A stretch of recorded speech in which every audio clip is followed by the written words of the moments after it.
Hello everyone, আজকে চলে এসেছি একটি নতুন ভিডিও নিয়ে। আজকে ভিডিওটি হতে চলেছে ইকো পার্ক আইল্যান্ডটিকে নিয়ে। তো আমরা ফাইনালি পৌঁছালাম ইকো পার্ক আইল্যান্ডটি যাওয়ার ব্রিজটিতে।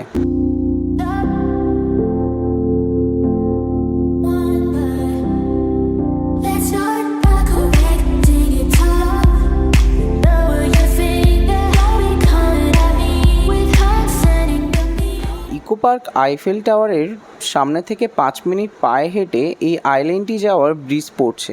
এই আইল্যান্ডটিতে যাওয়ার জন্য কোনো ধরনের টিকিটের প্রয়োজন পড়ে না। ইকো পার্ক এই আইল্যান্ডটি যাওয়ার যে ব্রিজটি আছে এটি সম্পূর্ণ কাঠের তৈরি। আমরা দুইজনে ইকো পার্কে পৌঁছানোর পর বাইকটিকে পার্ক করে সর্বপ্রথমে এলাম এই কাঠের ব্রিজটির ওপরে। এখান থেকে নিউ টাউনের সৌন্দর্য অপূর্ব লাগে দেখতে।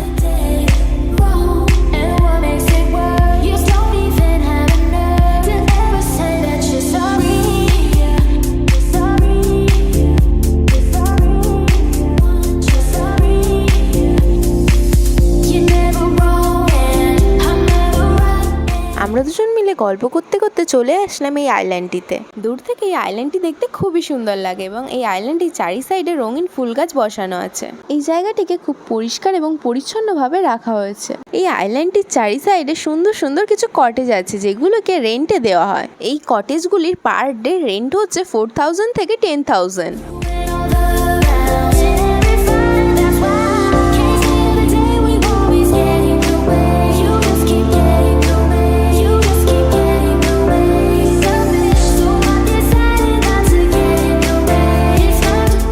আইল্যান্ডটিকে বিভিন্ন ওকেশনের জন্য রেন্টে দেওয়া হয়। আপনারা দেখতেই পাচ্ছেন ভিডিওতে এখানে ডেকোরেশনের কাজ চলছে ওয়েডিংয়ের জন্য।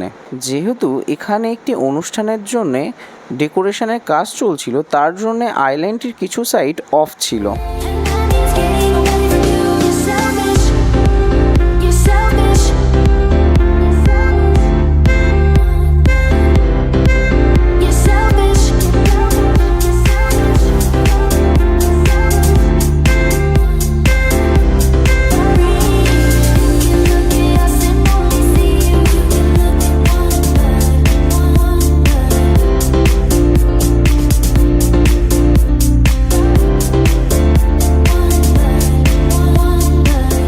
আইল্যান্ডটির মধ্যে একটি ছোট ক্যাফে এবং একটি রেস্টুরেন্ট আছে। এই রেস্টুরেন্টের খাবারগুলি অসাধারণ। আপনারা চাইলে এখান দিয়ে আপনাদের প্রিয় মানুষ এবং ফ্যামিলির সাথে এসে ভিজিট করতে পারেন। যেহেতু এই আইল্যান্ডটিতে ওকেশনের জন্য ডেকোরেশন চলছিল তাই এর কিছু সাইড অফ ছিল, এই জন্য আমরা আইল্যান্ডটিকে পুরো ঘুরে দেখতে পারিনি, তাই আমরা আবার ব্রিজেই ফিরে আসলাম।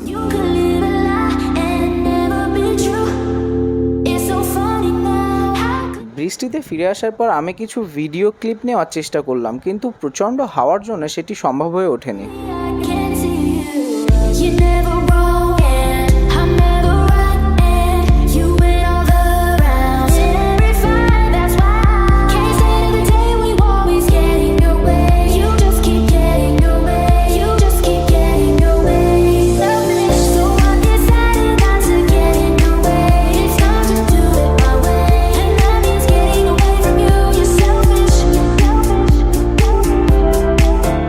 দেখতে দেখতে কখন যে সময় কেটে গেল আমরা বুঝতেই পারলাম না। দেখতে দেখতে 9টা বেজে গেল। ব্রিজ থেকে আইফেল টাওয়ারটি দেখতে অসাধারণ লাগছিল। যত রাত হচ্ছিল নিউ টাউনের সৌন্দর্য যেন ফুটে উঠছিল।